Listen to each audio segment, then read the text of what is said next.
What's up, guys? This is Lesky, and I'm finally back on the YouTube video grind. And luckily for me, I got early access to FC25 thanks to being in the EA Creator Network program.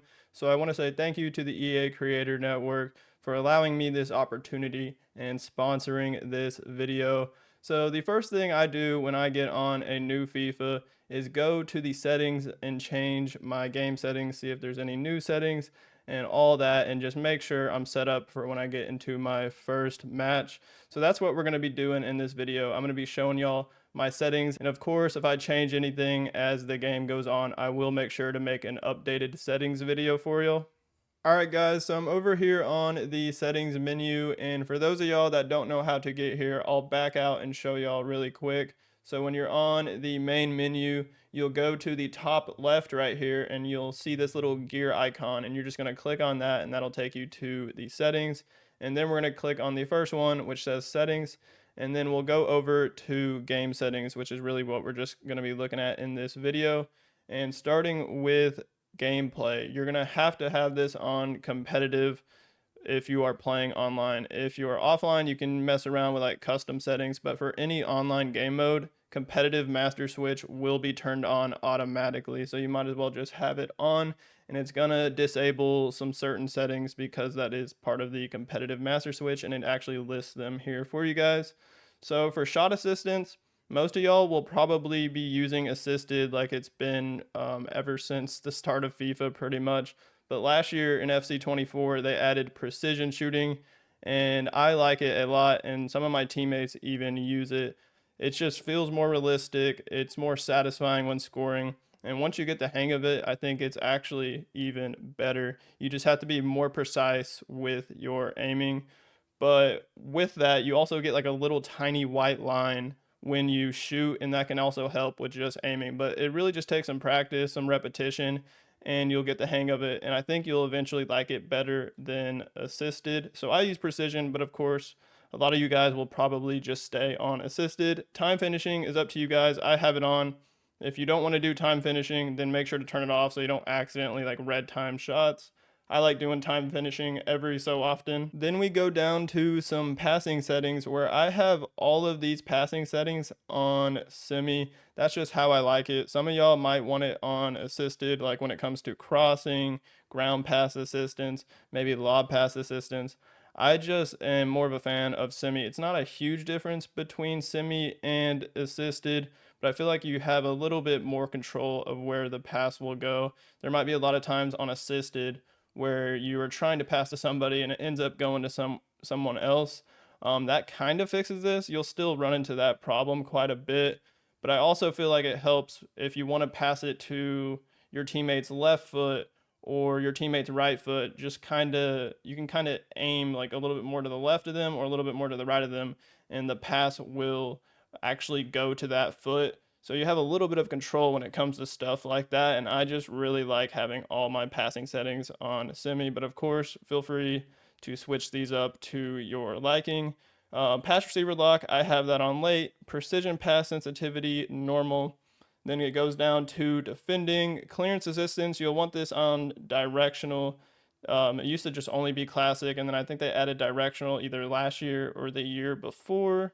And then when it comes to defending, tactical defending is what it used to be. Basically just B to tackle and then also B to like shoulder barge people. But last year they added advanced defending, which I like a lot because what it does is it allows you to choose between a stand tackle or a shoulder barge. In the description, it says advanced defending gives you the freedom to choose your tackle type. Press B to attempt a stand tackle, press A to attempt a shoulder or a seal out. So that would be circle on PlayStation for a stand tackle and X on PlayStation for a shoulder challenge or a seal out. And this will really help you take advantage of the bruiser playstyle. So I'd highly recommend trying advanced defending. Pass block assistance is on, and then it goes to switching, which I have auto switching on manual. I don't like the game switching players for me if I'm playing Ultimate Team or even any in clubs where I'm controlling all the players, even though I don't really play any in clubs. But if I were playing Ultimate Team, I just have it on manual. Some of y'all might like it on only on air balls or automatic, or only on loose balls. There's a lot of options, only on air balls and loose balls. But I just prefer it on manual. Auto switching move assistance, I have it on low, which doesn't matter if it's going to be on manual anyways. But if you are going to have one of those settings on, I'd suggest having it on low. Right stick switching, classic. Right stick switching reference, player relative. And then right stick switching sensitivity. I think the default is like 6 or 5. I just have it on 5. I'm honestly not too sure what is better for that. Let me know in the comments if y'all prefer it higher or lower or in the middle. Like I have it next player switching, classic, reaction time modifier, which I think is a new setting either this year or last year. And I believe this is if you have the next player switch indicator on, which is actually now in the visual settings, which we will get to, but I have that off, so I don't think it's going to make a difference.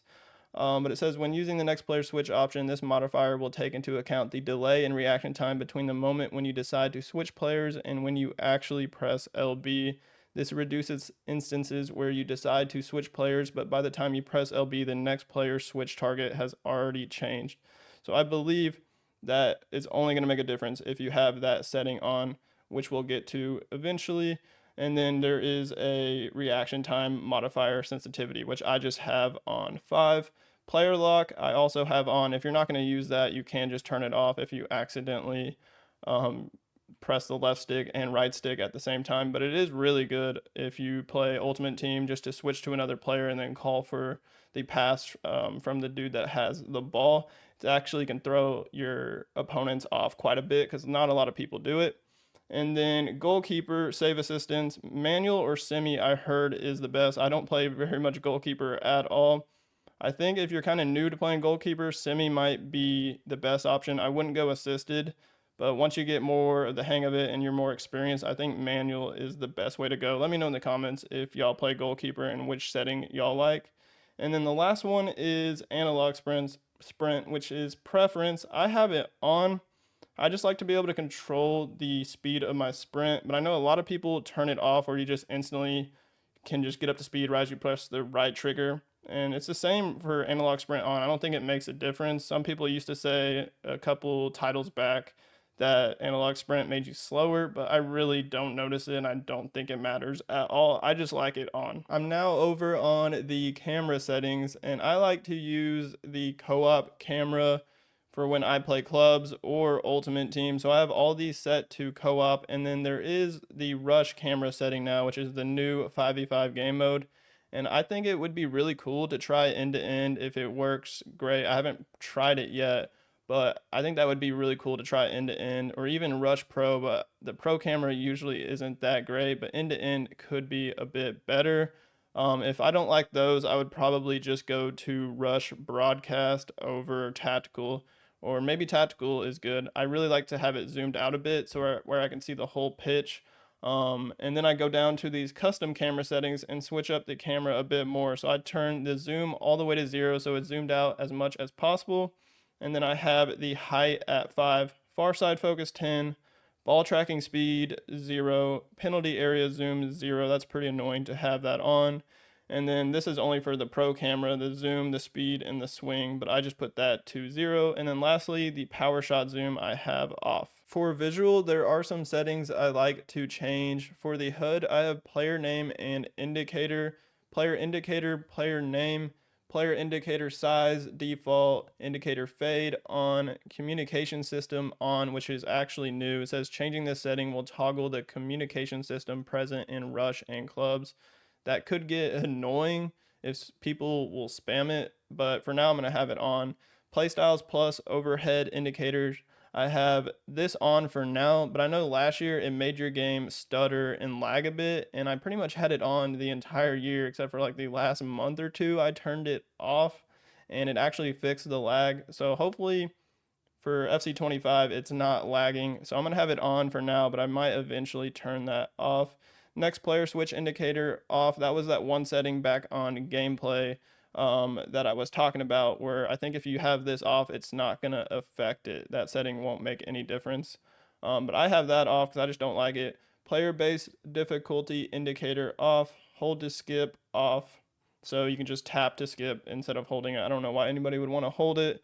Time score display on. clock drop down on precision pass and precision shot visuals on very clutch, especially for if you have precision shooting on, then precision shot visuals will be nice. That's what will give you that little white line to help you aim.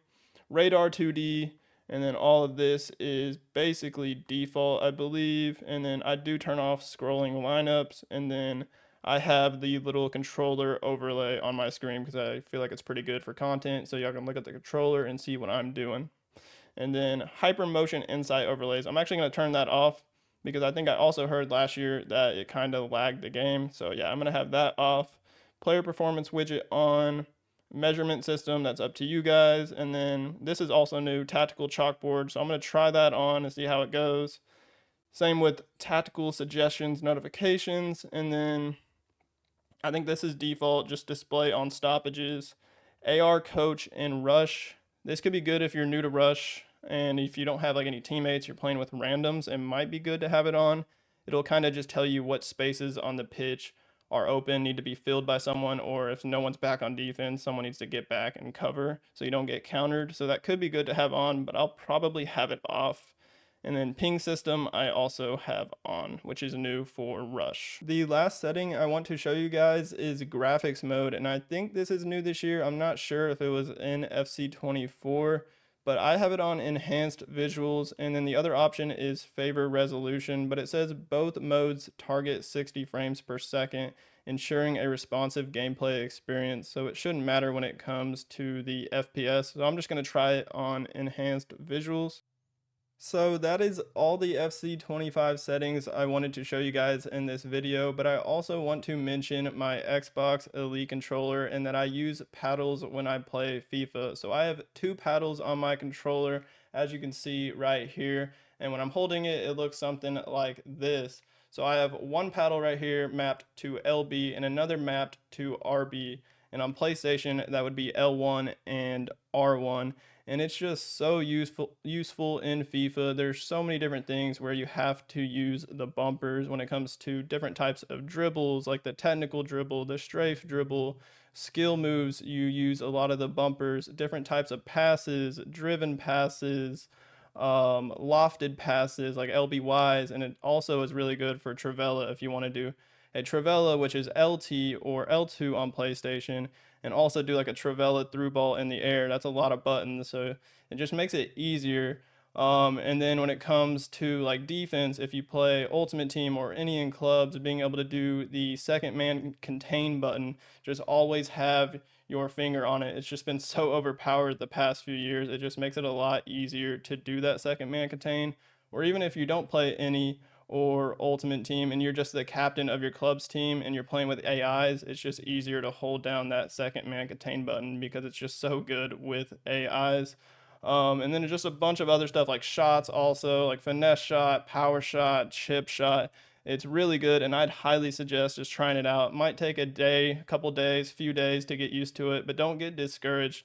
Keep trying it because I really think you'll end up liking it more like this. I believe I've been using this paddle setup for the past 3 or 4 years, and I've never looked back. So for the rest of the Elite controller settings, the left stick, I have it on aggressive. And I've tried smooth, I think, for both sticks, but I eventually just think aggressive's the best for the left stick. And then I move the curve adjustment all the way down to the left. And then on the right stick, I have it on smooth. I've tried aggressive, I've tried default, but right now I just have it on smooth. It's really just preference. And then I even moved the curve adjustment all the way to the left.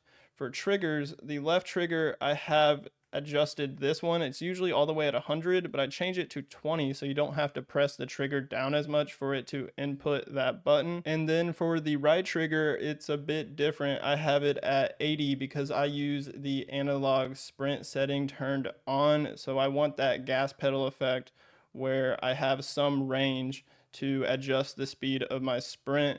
I could even put it at 100, but I just have it at 80. But if you have analog sprint off, you could probably just set it down to 20 like the left trigger is. And then for the rest of the settings, vibration off, of course. And then, yeah, that's the color. I have it on gold for FIFA. So that's going to do it for this FC25 game and controller settings. Let me know in the comments what you think of the video. I'm excited to make more FC25 content, so stay tuned to the channel. As always, y'all have a great rest of y'all's day, and peace out.